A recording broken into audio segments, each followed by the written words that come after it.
Number 10, Jayson Tatum. Despite getting beat by Brooklyn, the 6'8" small forward was spectacular, had to do everything, especially if second leading scorer ends up being Marcus Smart. Having a banged up Kemba average under 13 points on 32% shooting is not going to get anything done.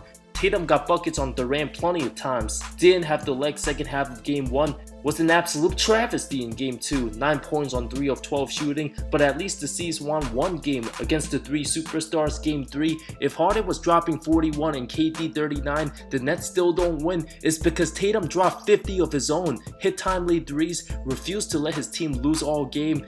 Kemba only had 6. Team got off to a slow start, but a certified bucket, legendary 50-piece, responded with a 40-point effort in Game 4 on just 22 shots, attacked the basket, drew fouls, something he wasn't doing as much in the regular season. Boston still dropped 126, lost by 15. The C's would have realistically lost by 30 that game without JT's efforts, followed by a 32-point Game 5, the only elite scorer who was capable of creating their own shot for the C's against 3 guys on the other team simply wasn't fair. Boston had no shot this series to begin with. Number 9, Ja Morant, absolutely sensational first playoff series. Averaged over 30 points, 8 assists, 49% from the field. The 21-year-old should have made the playoffs last season if the league wanted to go straight to the postseason, given the standings before the shutdown. From having an incredible masterpiece win over Steph Curry's Warriors to play in, Ja looked like an MVP type player. 26 big points the first game on the road in Utah, plus a 3-point win.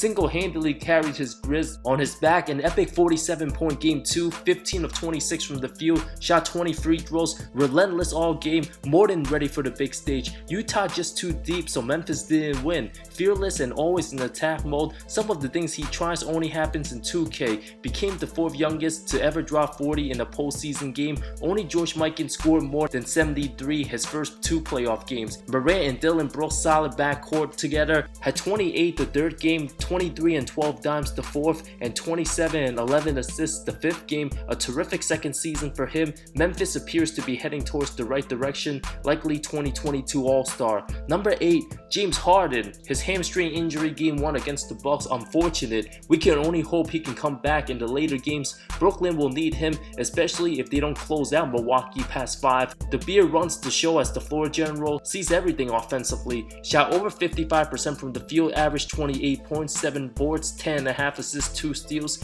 The epic 41.10 assists Game 3, only 18 shots, followed by a 23-point career playoff high 18 assists Game 4, just 12 shots, and the 34.10 assists closeout. Harden absolutely destroyed, abused, annihilated, and humiliated Evan Fournier ISO style, make things look too easy. The only thing stopping the Nets from winning a title, injuries. A healthy Brooklyn team simply unstoppable. Number 7, Devin Booker, who officially answered all the questions, leaving the doubters rethinking their thoughts. From being on one of the worst teams over his first couple seasons with Phoenix to getting the 2 seed and knocking off the defending champs in the first round, outplaying LeBron in the series. The best player in the 2015 draft class balled out from the get-go, set the tone for the series.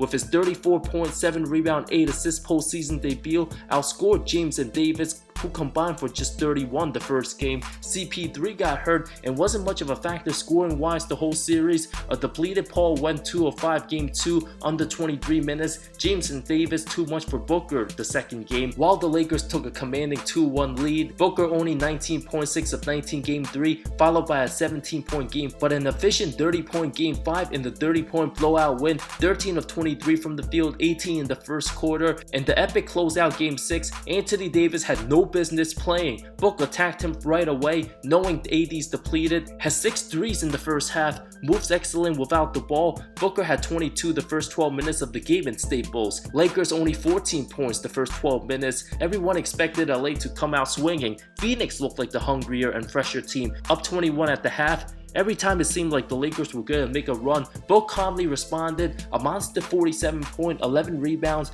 15 of 22 shooting for the game. Clearly the best player the last 2 games. 3rd highest scoring performance versus the Lakers in the postseason game. A memorable first playoff series, doing so against one of the greats in dominating fashion. Number 6, Trae Young. Magnificent. He should never be left off the All-Star game again. After Atlanta got rid of Lloyd Pierce for Nate McMillan, they've been a totally different team, dominant-wise. The 6'1", 22-year-old averaged over 29 points, 10 assists against one of the best defensive teams in the league. His first ever playoff game at the Garden, 32, 7, and 10 in the classic shootout. The game went back and forth, took advantage of the Hawks' final possession, blew past Frank Ntilikina, hit the floater to silence the crowd, took the series lead, played stellar again in Game 2, 30 points, but lost that one, 21 points, 14 dimes Game 3, followed by 27 and 9 assists Game 4, took a 3-1 series lead. Despite missing some shots the 5th game, kept attacking, never lost his confidence, took over in the second half, a 36.9 assist effort, 1-5. Not only did Young prove who was the best player in that series, but why he's a true franchise player and potentially a future MVP. Number 5, Damian Lillard,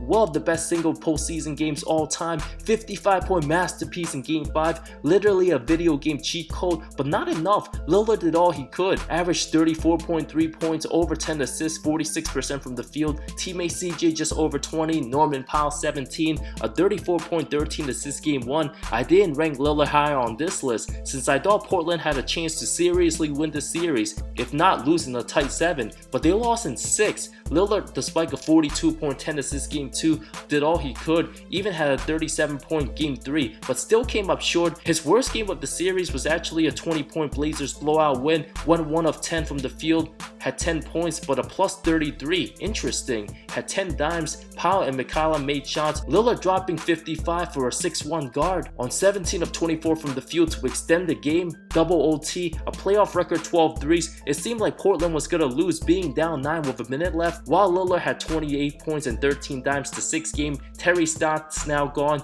Dame as loyal as a player there is, we wonder if his patience running thin. Number 4, Kevin Durant. If KD continues to ball like this, and if Harden doesn't get healthy to play, and Brooklyn still wins the title, with Durant dominating, he would be declared the best player in the game. Still plenty of series left. Of course, Durant put up 55, 50, and 92 shooting splits, averaged 32.6 points, 7.5 boards, 1.5 steals, over 2 blocks, a slow start in Game 1, still dropped 32, battled down low, boxed out, 26 points on 12 shots the second game, 39 the third game, followed by 42 on 14-20 shooting Game 4, unstoppable, unguardable, flawless in every way offensively, followed by an easy 24-point closeout Game 5, too good in every way. I didn't rank Durant's performance higher since he played with a team that's supposed to beat Boston in 5. Everything was pretty much expected. Number 3, Nikola Jokic, this season's MVP. I don't understand why the NBA wouldn't announce it already since the regular season's been over with for nearly a month, goddammit. Let's get on with that already. Joker absolutely sensational, averaged 33 points, 10.5 rebounds, 4.5 assists, 53, 43, 92 shooting splits for a center. One of the most skilled bigs all time, the best passing center. Jokic can also score with the best of them, playing with 5'10" Campazzo, a late season pickup Austin Rivers, who's bounced around too many times, Michael Porter Jr., who's played a season and a half, and also a trade deadline acquiree in Aaron Gordon, DeMonte Morris's, old Paul Millsap, and JaMychal Greens of the world. The only way the Nuggets were going to win this series was Jokic putting up insane numbers, 34 points, 16 rebounds, the Game 1 loss, followed by an even better Game 2, 38 points, 15 of 20 shooting, destroyed and toyed with Nurkic, Covington, and Kanter anytime they guarded him. Jokic showed them no mercy. Once again, another epic performance, 36 points, 11 rebound Game 3. After a down Game 4, Joker was no joke Game 5, played over 46 minutes, one of the most experienced playoff performers, 38 big points, 11 rebounds, 9 big assists, 4 big blocks, dominated from all angles, the biggest assist to MPJ for the dagger 3. Jokic proved who was the best player in the series, and in serious discussion as the top 5 player in the league, how many players would you really build a franchise around for the next 7-8 years not named Nikola Jokic? Never once panicked when being down big in Game 6. It appeared Portland was going to force Game 7,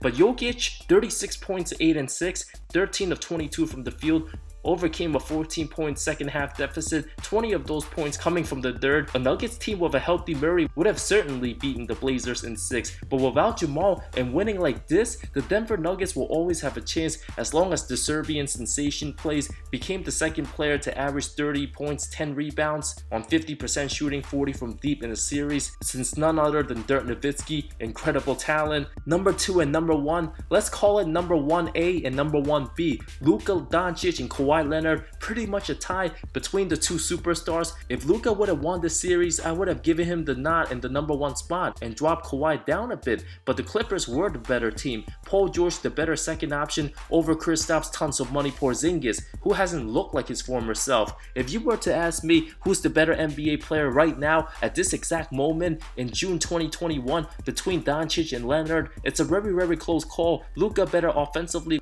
but Kawhi the two-way abilities showed up in the most important moments, drawing elimination and wouldn't be stopped, so I slightly still go with Kawhi Leonard until at least next season. While Doncic will clearly be the best player in a few years, the insane numbers of 35.7 points, 8 rebounds, 10 assists, despite being hurt in Game 4, his only off night literally sent Pat Bev to the bench and made the former defensive first-teamer look unplayable. Doncic destroyed everyone who dared guard him, sometimes looked like it was 1-on-5 since his teammates not very elite, scored at will on the two-time Defensive Player of the Year, basically took Zubac out of the series when switched, 340 plus point games, shot 49% from the field, 41 from 3 despite not being able to hit his free throws, a 31.10 rebound, 11 assists Game 1, followed by 39 in Game 2, 44 in Game 3, a rebound and assist shy from a triple-double. If Leonard or PG had an off night that game, series would have been over. Doncic a 42-point, 14 assists Game 5, unbelievable first half, nearly outscored Kawhi and PG combined, followed by a subpar 29-point Game 6